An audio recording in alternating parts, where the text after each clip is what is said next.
السلام علیکم ورحمۃ اللہ وبرکاتہ۔ الحمدللہ رب العالمین، نحمد و نصلی علی رسولہ الکریم۔ اما بعد، قال اللہ تعالی فی شان حبیبہ ان اللہ و ملائکتہ یصلون علی النبی یا ایھا الذین آمنوا صلوا علیہ وسلموا تسلیما۔ اللہم صلی علی سیدنا نبینا شفیعنا حبیبنا مولانا محمد وبارک وسلم۔ الحمدللہ ثم الحمدللہ۔ آج یہ ہماری ہر جمعہ کو سیرت النبی صلی اللہ علیہ وسلم کے عنوان سے منعقد ہونے والی یہ 23ویں مجلس ہے، اور گزشتہ کا تسلسل جاری ہے، جس میں مشرکین مکہ کی جانب سے صحابہ کرام پر جو ظلم کے پہاڑ توڑے جا رہے تھے، وہ چند واقعات آپ کے سامنے رکھے گئے۔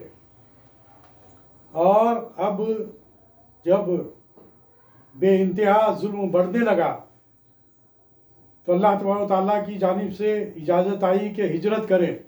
اللہ کی زمین کشادہ ہے، اللہ کی زمین بڑی ہے، اللہ کی زمین بہت ہے، یہ ظلم کو برداشت مت کرو بلکہ ہجرت کرو۔ اس قسم کا ایک اشارہ قرآن مجید کی سورہ عنکبوت کی آیت نمبر 56 میں آیا کہ اے میرے ایمان والے بندو، میری زمین بہت وسیع ہے، سو تم میری ہی عبادت کرو۔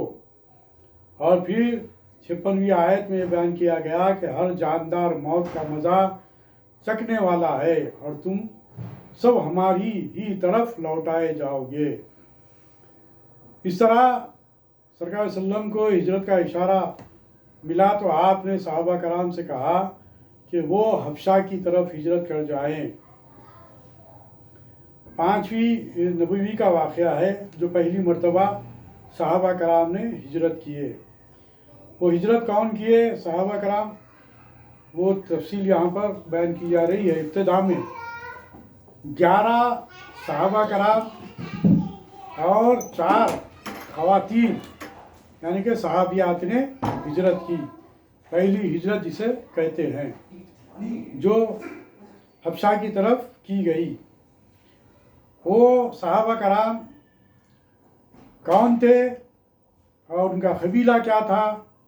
سماعت فرمائیے کہ حضرت عثمان بن عفان رضی اللہ تعالی عنہ، میں زوجہ محترمہ حضرت رقیہ رضی اللہ تعالی عنہ، جو سرکار دو عالم صلی اللہ علیہ وسلم کی صاحبزادی تھی اور حضرت عثمان غنی رضی اللہ تعالیٰ عنہ کی زوجہ تھی۔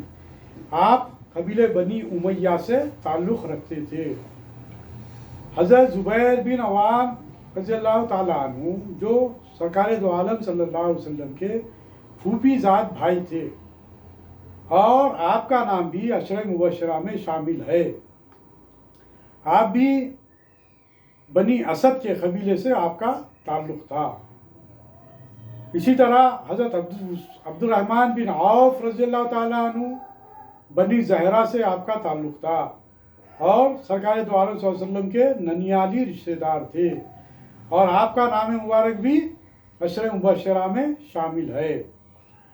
حضرت مصعب بن عمیر رضی اللہ تعالیٰ عنہ، بنی عبد الدار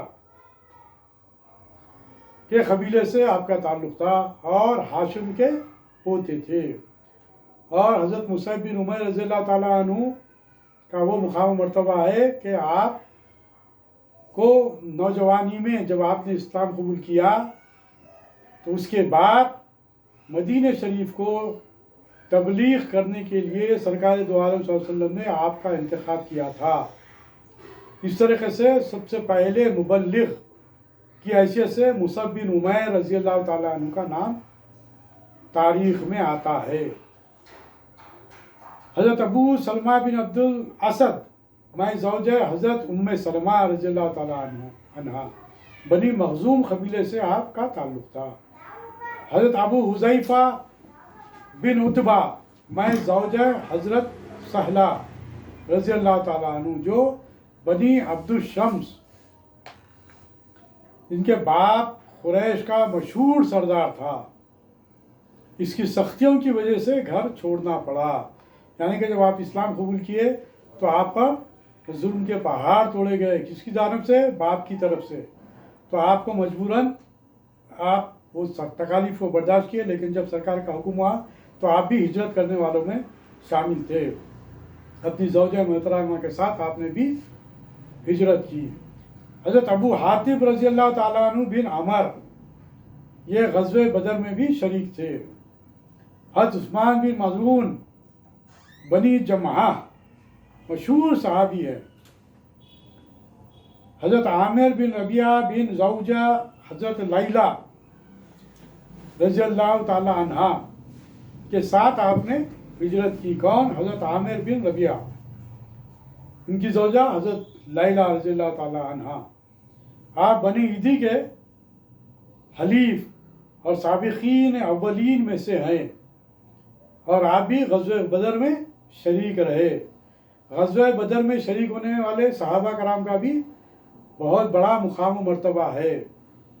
حتیٰ یہ کہ غزوہ بدر میں شریک ہونے والے صحابہ کے تعلق سے بات کہی گئی کہ ان لوگوں کے اگلے اور پچھلے تمام گناہ اللہ تعالیٰ نے معاف کر دیے. یہ مقام و مرتبہ ہے حضرت 313 صحابہ کرام کا جو غزوہ بدر میں شامل تھے. حضرت سہیل بن بائزہ بنی حارث قبیلے سے آپ کا تعلق تھا.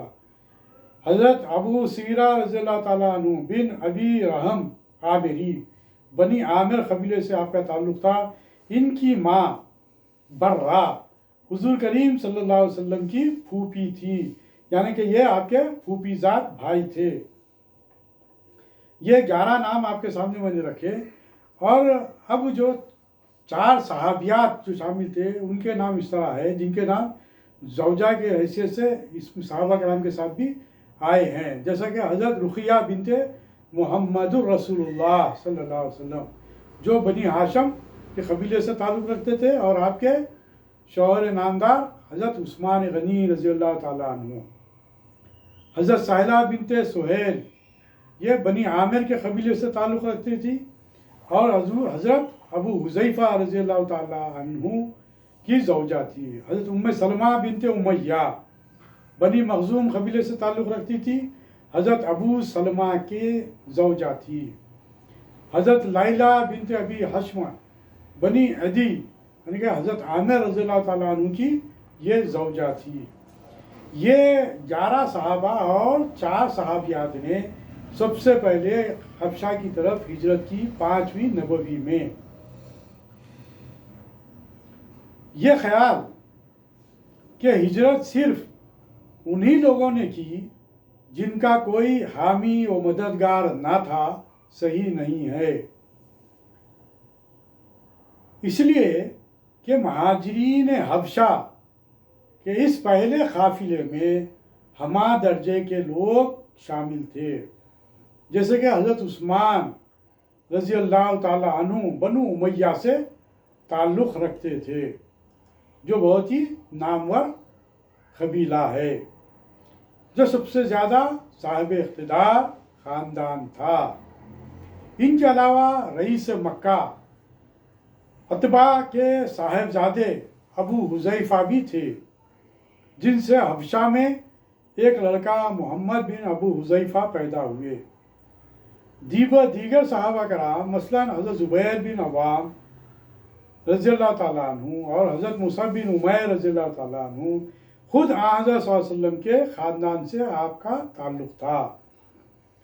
حضرت عبد الرحمن بن عوف رضی اللہ تعالیٰ عنہ اور حضرت ابو سبیرہ بن ابی رحم رضی اللہ تعالیٰ عنہ بھی بڑے گھرانوں سے تعلق رکھتے تھے. اس بنا پر یہ قیاس کیا جا سکتا ہے کہ قریش مکہ کا ظلم و ستم صرف بے کسوں تک یعنی کہ مجبور لوگوں تک، غریبوں تک، غلاموں کی حد تک نہیں تھا، بلکہ خاندان کے جو لوگ اچھا اپنا اثر و رسوخ رکھتے تھے ایسے لوگوں پر بھی ان کا ظلم بڑھ رہا تھا، بلکہ بڑے بڑے خاندان بھی ان کے ظلم و ستم سے محفوظ نہ تھے. بعض سیرت نگاروں نے حضرت عبداللہ بن مسعود رضی اللہ تعالیٰ عنہ، حضرت ابو موسیٰ اشعری رضی اللہ تعالیٰ عنہ کے نام بھی لکھے ہیں پہلی ہجرت کرنے والوں میں، لیکن ابن اسحاق یقین کے ساتھ کہتے ہیں کہ حضرت عبداللہ بن مسعود رضی اللہ تعالیٰ عنہ ہجرت اولیٰ میں نہیں بلکہ ہجرت ثانیہ میں شامل تھے۔ خواتین میں بعض لوگ ابو سبیرہ رضی اللہ تعالیٰ عنہ کی بیوی حضرت ام کلثوم بنت سہیل اور حضرت صلی اللہ علیہ وسلم کی دایا حضرت ام ایمن رضی اللہ تعالیٰ عنہ کا اضافہ بھی کرتے ہیں، جس کی تفصیل تاریخ طبری میں موجود ہے۔ ابن حشام سیرت نبی صلی اللہ علیہ وسلم کی جلد 1 میں اور مصباح الدین شکیل کی سیرت احمد مصطفیٰ صلی اللہ علیہ وسلم میں بھی ان کے نام شامل ہیں۔ رجب 5 نبوی میں یہ قافلہ حبشہ پہنچا اور سکون سے رہنے لگا، یعنی کہ آرام کے ساتھ وہاں پر زندگی بسر کرنے لگے۔ لیکن قریش یہ خبریں سن کر پیچ و تاب کھاتے تھے اور چاہتے تھے کہ مسلمانوں کو حبشہ سے نکلوا دیں۔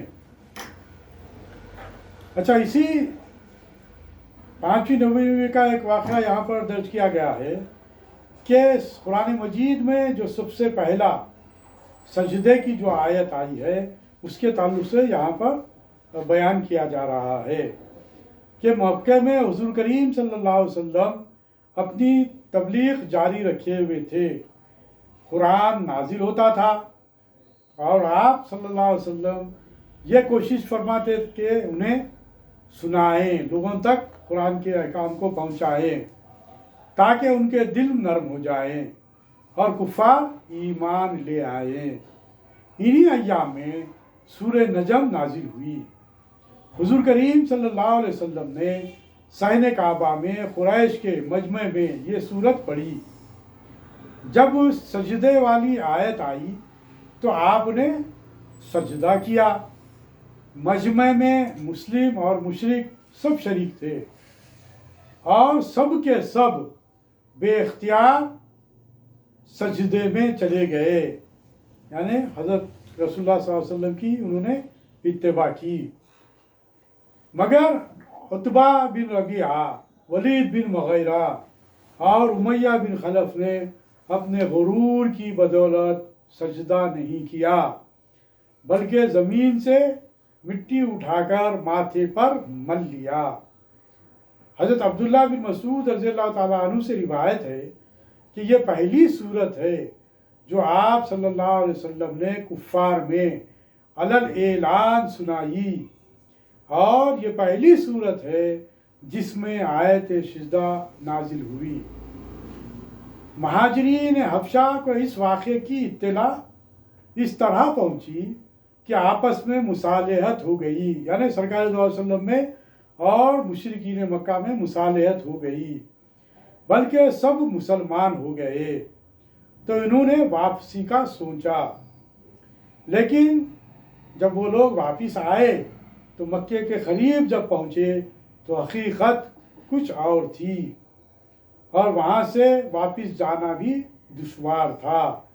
بعضوں نے ہمت کی اور باقی حسب دستور کسی نہ کسی کی پناہ میں مکے میں داخل ہوئے تاکہ ظلم سے محفوظ رہ سکے۔ انہی ایام میں ایک روز حضرت صلی اللہ علیہ وسلم کی مجلس میں سرداران قریش، جن میں عتبہ، شیبہ، ابو جہل اور امیہ بن خلف وغیرہ موجود تھے، اور حضور کریم صلی اللہ علیہ وسلم سے اسلام کے بارے میں گفتگو کر رہے تھے۔ حضور کریم صلی اللہ علیہ وسلم کی بڑی تمنا تھی کہ ان میں کوئی مسلمان ہو جائے، اس لیے آپ صلی اللہ علیہ وسلم کی زیادہ توجہ انہی کی طرف تھی۔ عین اس وقت حضرت عبداللہ بن ام مکتوم رضی اللہ تعالیٰ عنہ تشریف لائے، جو نابینا ہونے کی وجہ سے یہ جان نہ سکے کہ محفل میں کون کون شریک ہیں۔ انہوں نے آتے ہی حضور کریم صلی اللہ علیہ وسلم سے سوال کیا، یا رسول اللہ مجھے وہ علم سکھائیے جو اللہ تعالیٰ نے آپ کو سکھایا ہے۔ سرداران قریش کی موجودگی میں ایک نابینا نووارد کا بات چیت میں دخل انداز ہونا حضور کریم صلی اللہ علیہ وسلم کو پسند نہ آیا، اور آپ صلی اللہ علیہ وسلم نے ان کی جانب کوئی توجہ نہیں کیے، بغیر سرداران قریشی سے بات چیت جاری رکھی۔ اس مرحلے پر سورہ عبس کی آیات نازل ہوئی، جس میں سرکار دو عالم صلی اللہ علیہ وسلم کے اس رویے پر، اس عمل پر قرآن مجید میں سرکار دو عالم صلی اللہ علیہ وسلم کو توجہ دلائی گئی۔ ان آیات میں وہ بات پیش کی گئی، وہ کیا ہے؟ غور سے سماعت فرمائیے کہ وہ ترش روح ہوئے، یعنی سرکار دو علیہ وسلم کو ناگوار گزرا اور منہ موڑ لیے، صرف اس لیے کہ ان کے پاس ایک نابینا آیا۔ تمہیں کیا خبر، شاید وہ سنور جاتے یا نصیحت سنتے اور اسے نصیحت فائدہ پہنچاتی۔ جو بے پرواہی کرتا ہے اس کی طرف تو تم پوری توجہ کرتے ہو۔ یعنی سرکار علیہ وسلم کو یہ بات بتلائی جا رہی ہے کہ جو تم سے پوچھنے کے لیے آئے، یعنی کہ حضرت عبداللہ بن ام مکتوم نے آ کر دین کے بارے میں جو کچھ سیکھنے کی بات کہی تھی، تم نے اس کی طرف توجہ نہیں کی۔ جو ہو سکتا ہے کہ آپ کی بات کو سن کر جو طالب ہے دین کے، ان کی طرف تم نے توجہ نہیں کی، بلکہ تم نے ان لوگوں کی طرف توجہ کی جو تمہاری طرف ہمیشہ بے پرواہی سے پیش آئے۔ کبھی بھی انہوں نے تمہاری طرف توجہ نہیں کی، اس کی طرف تو تم پوری توجہ کرتے ہو۔ حالانکہ اس کے نہ سنورنے سے، مطلب یہ کہ ان لوگوں کے نہ سنورنے سے، ان لوگوں کے اسلام قبول نہ کرنے سے تم پر کوئی الزام نہیں آنے والا، اور جو شخص تمہارے پاس دوڑتا ہوا آتا ہے اور وہ ڈر بھی رہا ہے تو اس سے تم بے رخی برتتے ہو، یہ عمل ٹھیک نہیں ہے۔ قرآن تو نصیحت کی چیز ہے، جو چاہے اس سے نصیحت لے۔ یہ ان سورہ عبس کی آیات کا میں نے ترجمے کا مفہوم آپ کے سامنے رکھا۔ یعنی کہ اس سے ایک بات یہ ہمارے سامنے آتی ہے کہ سرکار دو عالم صلی اللہ علیہ وسلم کو بھی بسا اوقات اللہ تبارک و تعالیٰ توجہ دلایا کرتے تھے۔ ان آیات کے نزول کے بعد حضور کریم صلی اللہ علیہ وسلم فوراً حضرت عبداللہ بن ابن مکتوم رضی اللہ تعالی عنہ کے مکان تشریف لے گئے اور انہیں اپنی مجلس میں واپس بلا لائے، اور حضور کریم صلی اللہ علیہ وسلم نے اپنی چادر مبارک زمین پر بچھا کر انہیں بٹھایا۔ دراصل اس صورت میں تبلیغ کا یہ نکتہ سمجھایا گیا کہ اصل اہمیت طلب صادق کی ہے، یعنی کہ جو طلب کرتے ہیں، جو چاہتے ہیں دین کو اور دین کے احکام کو سننا چاہتے ہیں، سمجھنا چاہتے ہیں، اور جو صدق دل سے اس کی طرف متوجہ ہوتے ہیں تو ان کی طرف توجہ کریں۔ با اثر اور بے اثر ہونا کوئی معنی نہیں رکھتا، یعنی کہ با اثر لوگوں کی طرف آپ توجہ کر رہے ہیں اور جو دوسرے ہیں، جو غریب ہیں، مسکین ہیں، نابینا ہیں، اس کی طرف آپ اگر توجہ نہیں کرتے ہیں تو یہ مناسب نہیں ہے۔ بہرحال اس قسم سے سرکار دو علیہ وسلم کو توجہ دلائی گئی۔ حضرت عثمان بن طلحہ کلید بردار کعبہ۔ حضرت عثمان بن طلحہ، اب یہاں پر ایک واقعہ بیان کیا جا رہا ہے، چونکہ یہ انہی ایام کا ہے اس لیے یہ واقعہ بھی یہاں پر بیان کیا گیا۔ کلید بردار کعبہ یعنی کہ جس کے پاس کعبۃ اللہ شریف کی کلید یعنی کہ چابی ہوا کرتی تھی۔ آحمد صلی اللہ علیہ وسلم کی دعوت معبودان باطل کی نفی اور الہ واحد کی پرستش پر مبنی تھی، یعنی کہ آپ توحید کا پیغام لوگوں تک پہنچاتے تھے۔ قولوا لا الہ الا اللہ وتفلحوا، یہ پیغام سرکار صلی اللہ علیہ وسلم کا تھا جو اہل مکہ تک پہنچایا کرتے تھے، اور جو لوگ بھی دیگر مقامات سے آتے مختلف قافلوں کے ذریعے ان تک سرکار دو علیہ وسلم توحید کا پیغام پہنچاتے تھے، اور یہ باطل پرست یعنی کہ جو بتوں کی جو پوجا کرتے ہیں اس کی آپ نفی کرتے تھے، اور اس کی اصل کو آپ بیان کرتے تھے کہ یہ تو بت ہے، نہ یہ کچھ اپنے لیے کچھ کر سکتے ہیں نہ دوسروں کے لیے کچھ کر سکتے ہیں۔ بہرحال لا الہ الا اللہ کا پیغام سرکار صلی اللہ علیہ وسلم پہنچاتے تھے۔ اس وجہ سے قریش کو کعبۃ اللہ میں حضور کریم صلی اللہ علیہ وسلم کا داخلہ گوارا نہیں تھا، وہ صلی اللہ علیہ وسلم کو کعبے میں آنا پسند نہیں کرتے تھے۔ کعبے کا دروازہ ہر پیر اور جمعرات کو کھولا جاتا تھا۔ ایک دن آپ صلی اللہ علیہ وسلم کعبے میں تشریف لائے اور لوگوں کے ساتھ اندر جانا چاہا۔ اس وقت کلید بردار کعبہ عثمان بن طلحہ، جنہوں نے حضور کریم صلی اللہ علیہ وسلم کو اندر جانے سے روک دیا، آپ صلی اللہ علیہ وسلم نے فرمایا، اے عثمان، ایک روز یہ کنجی میرے ہاتھ میں ہوگی۔ آپ اندازہ لگائیے سرکار دو علیہ وسلم کے علم غیب، صلی اللہ علیہ وسلم کو اللہ تعالیٰ نے جس قدر آپ کو علم دیا تھا، کس قدر آپ کا علم وسیع تھا، کس قدر آپ ہونے والے حالات سے آگاہ تھے۔ یہاں پر سرکار صلی اللہ علیہ وسلم کہہ رہے ہیں عثمان بن طلحہ کو کہ ایک دن ایسا آنے والا ہے جس دن یہ کعبے کی چابی میرے ہاتھوں میں ہوگی، اور پھر اس وقت میں جسے چاہوں اسے دوں گا۔ حضرت یعنی کہ عثمان جو ابھی اسلام قبول نہیں کیے تھے، بعد میں جب اسلام قبول کیے اس کے بعد کا جو واقعہ ہے وہ ایک الگ واقعہ ہے، وہ انشاءاللہ میں آپ کے سامنے بیان کروں گا۔ عثمان نے جو کافر تھے بے اعتنائی سے کہا کہ اگر ایسا ہوا تو وہ دن سارے قریش کے لیے بڑی ذلت اور تباہی کا دن ہوگا، یعنی کہ چونکہ وہ اسلام کو قبول نہیں کیے تھے اور اسلام کو پسند نہیں کرتے تھے، سرکار صلی اللہ علیہ وسلم کو پسند نہیں کرتے تھے، جس کی وجہ سے انہوں نے اتنی بڑی بات کہی۔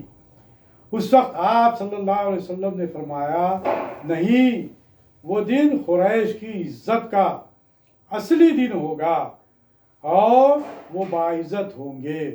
روایات میں یہ بات آتی ہے کہ فتح مکہ کے بعد سرکار دو عالم صلی اللہ علیہ وسلم نے یہی عثمان بن طلحہ جو کلید بردار تھے انہیں بلایا اور ان سے چابی حوالے کرنے کے لیے کہا، تو عثمان بن ابی طلحہ نے انہیں سرکار دو علیہ وسلم کو چابی دی۔ اس وقت سرکار صلی اللہ علیہ وسلم نے انہیں یاد دلایا کہ عثمان، یہ بات میں نے تم سے پہلے ہی کہہ دی تھی۔ اور پھر روایات میں یہ بات آتی ہے کہ سرکار دو عالم صلی اللہ علیہ وسلم نے پھر جب وہ اسلام قبول کر لیے تو انہی کے ہاتھوں میں سرکار صلی اللہ علیہ وسلم نے کلید کعبہ ان کو ہی سونپی، ان کو ہی عطا کی۔ بہرحال یہ پہلی ہجری کا واقعہ اور اس دور کے چند واقعات میں نے آپ کے سامنے رکھے۔ اس سے یہ بات ہمارے سامنے آئی کہ مشرکین مکہ کی جانب سے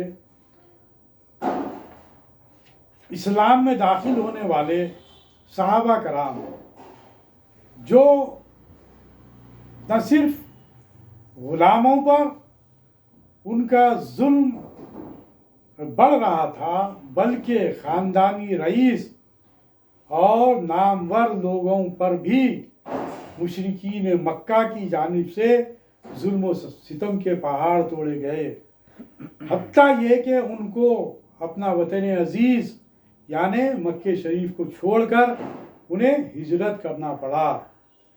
یہ اسلام کی ہمارے سامنے تعلیم آتی ہے کہ ہم جس مقام پر رہتے ہیں پہلے تو اس مقام پر دین کو غالب کرنے کے لیے، دین کی تعلیمات کو دوسروں تک پہنچانے کے لیے ثابت قدمی کے ساتھ، صبر کے ساتھ دین حق کو دوسروں تک پہنچانے کے لیے کوشش کرتے رہیں۔ اور پھر اگر بالفرض اگر ظلم و زیادتی بہت ہو جاتی ہے، جینا دوبھر ہو جاتا ہے، تو ایسے موقع پر ہجرت کرنے کا حکم آتا ہے۔ ہجرت ہم کو کرنے کا حکم سامنے تاریخ میں آتا ہے، یعنی کہ ظلم و ستم کو ہم اب برداشت بالکلیہ طور پر نہیں کر سکتے ہیں، تو ایسے وقت میں ہم ہجرت کریں۔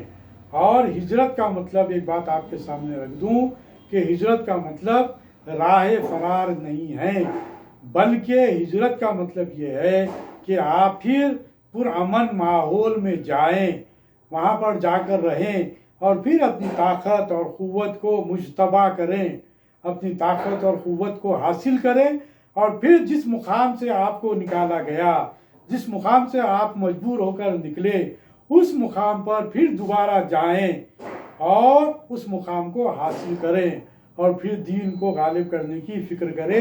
یہی چیز ہمیں سرکار دو عالم صلی اللہ علیہ وسلم کی سیرت میں ملتی ہے، صحابہ کرام کی سیرت میں ملتی ہے کہ صحابہ کرام نے ہجرت کی حبشہ کی طرف، اور پھر سرکار صلی اللہ علیہ وسلم نے بھی ہجرت کی مدینہ منورہ کی طرف، اور یہ تمام ہجرتیں کرنے کے بعد سرکار دو عالم صلی اللہ علیہ وسلم بھی تمام صحابہ کرام کو لے کر جس مقام سے یعنی کہ مکے سے نکلے تھے، وہیں پر پھر بڑی ہی شان سے سرکار دو عالم صلی اللہ علیہ وسلم مکے پر چڑھائی کی اور مکے کو فتح کیا اور مکے میں دین اسلام کو غالب کر دیا۔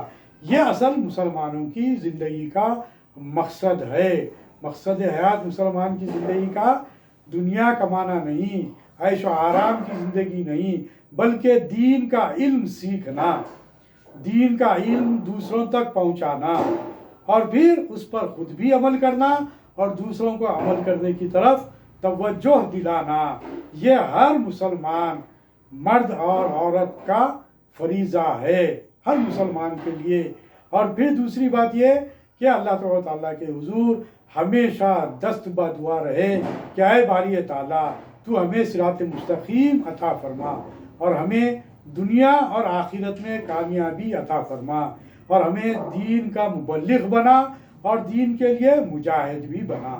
ربنا آتنا فی الدنیا حسنۃ وفی الآخرۃ حسنۃ وقنا عذاب النار۔ یا مقلب القلوب ثبت قلبی علی دینک، ربنا آتنا من لدنک رحمۃ وہیئ لنا من امرنا رشدا۔ سبحانک اللہم وبحمدک اشہد ان لا الہ الا انت نستغفرک ونتوب الیک بفضل سبحان ربک رب العزۃ عما یصفون وسلام علی المرسلین والحمد للہ رب العالمین۔